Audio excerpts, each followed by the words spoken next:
We learned that the King of Morocco wanted to contribute $12 million to the Clinton Foundation last year, but he only wanted to do it if he could get a face-to-face meeting with Hillary Clinton. Clinton advisor Huma Abedin wrote that the contribution was a non-starter if the king did not get a meeting with Hillary Clinton. Now, ultimately, Hillary Clinton did not make the trip to Morocco because the campaign had already started. But this does raise the kind of concerns that there is a pay-to-play. He wanted to meet with Hillary Clinton, $12 million for the foundation. I mean, doesn't this feed into one of the concerns that voters have about Hillary Clinton and the Clinton Foundation? Well, I'm glad you asked the question for that reason. It was known for a long time that the Clinton Foundation's conference was held in Morocco.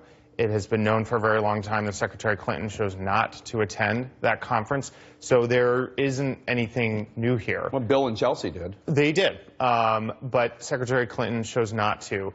And as you pointed out, this was an illegally stolen email put out there by the Russians because they want the campaign to be about this. They want these sort of questions to be raised rather than talking about the real issues. Well, this is a real issue. I mean, pay to play. If people don't like the idea of money going to the Foundation in exchange for access to the then former Secretary of State, I mean, you can understand why that would trouble people. Absolutely, and it's not true. I'm glad you raised the question because people should understand that never took place.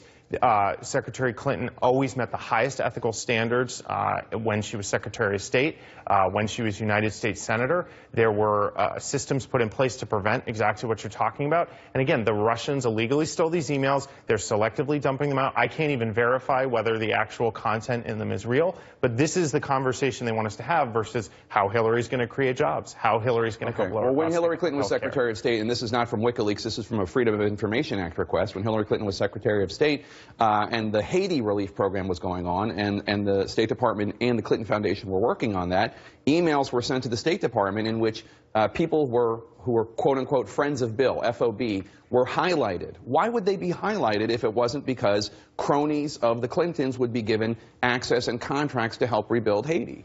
I can't comment on what might have happened to the State Department and what would have been highlighted or not. But again, the State Department has been clear repeatedly. There was never any special favors. Nobody has put up any evidence that any of this actually happened. And